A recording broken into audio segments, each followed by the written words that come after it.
অধিকার সমাবেশটা করতে হচ্ছে কেন? তাহলে কি জনসাধারণের অধিকারটা কেউ ছিনিয়ে নিচ্ছে, চুরি করে নিচ্ছে? আমার তো মনে হয় খুব সত্যি কথাই লেখা হয়েছে, জনসাধারণের অধিকারটাকে খুব সুপরিকল্পিতভাবে এই রাজ্য সরকার চুরি করে নিচ্ছে নিজেদের স্বার্থে। বলতে গেলে বলতে হয়, আমার এসসি এসটি ভাইদের যে অধিকার দিয়েছিল সংরক্ষণের, সেই ফেক এসসি এসটি সার্টিফিকেট বানিয়ে আমাদের মতো জেনারেল কাস্টের মানুষগুলো সেই সুযোগ কাজে লাগিয়ে তাদের প্রতি বঞ্চনা করছে।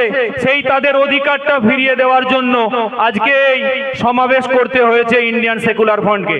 সাথে সাথেই আরো কথা বলতেই হয়, আমরা প্রত্যেকেই জানি আমাদের প্রত্যেকের বাড়িতে সন্তান সন্ততি রয়েছে, ভাই বোনেরা রয়েছে, তাদেরকে আমরা স্কুলে পাঠাই।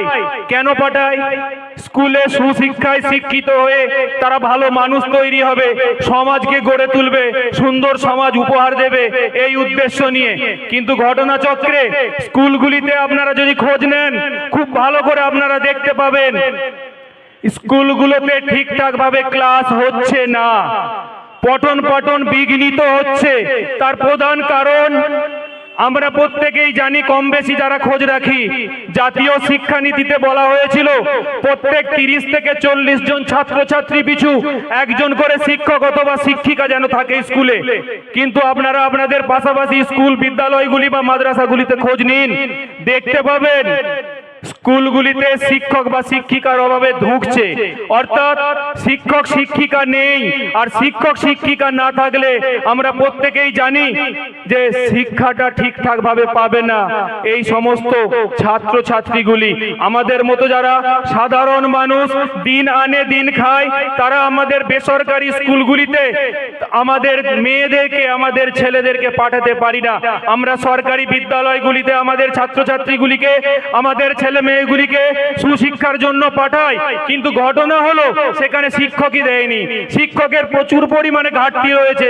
এর ফলে দেখা যাচ্ছে যেখানে সারাদিনে 8টা করে ক্লাস হওয়া দরকার, সেখানে দেখা যাচ্ছে 5টা 6টা, এর বেশি ক্লাস হয় না, কখনো 4টে। হাই স্কুলগুলির অবস্থা, আর যদি খোঁজ নিয়ে দেখেন আপনারা, প্রাইমারিগুলির অবস্থা আরো খারাপ। কিছুদিন আগে একটা রিপোর্ট প্রকাশিত হয়েছে, সেটা গোটা পশ্চিম বাংলায় প্রায় 25,000 স্কুল বন্ধ হয়ে গেছে শুধুমাত্র শিক্ষক শিক্ষিকার অভাবে। আসলে অন্য কিছু নয়, আমাদের যে সংবিধান অধিকার দিয়েছে শিক্ষার মৌলিক অধিকার, এই রাজ্য সরকার পরিকল্পিতভাবে আমাদের সেই মৌলিক অধিকারেও হস্তক্ষেপ করেছে, আমাদের এই মৌলিক অধিকারগুলিকেও কেড়ে নিয়েছে, ছিনিয়ে নিয়েছে। আরো একটা কথা এর সঙ্গে আমি অবশ্যই বলবো, আপনারা প্রত্যেকেই জানেন কম বেশি 26,000 চাকরি বাতিল হয়েছে শিক্ষকদের। আসলে কি এই 26,000 সবাই কি পয়সা দিয়ে, টাকা দিয়ে, রাতের অন্ধকারে চুরি করে চাকরি পেয়েছিল? না বন্ধু, মোটেও নয়। এর মধ্যে অনেকে যোগ্য প্রার্থী ছিল, কিছু জনের এই অন্যায় কাজের জন্য এই সমস্ত যোগ্য শিক্ষকগুলিরও চাকরি চলে গেছে। এবং আমি তো মনে করি এর সম্পূর্ণ দায় এই রাজ্য সরকারের।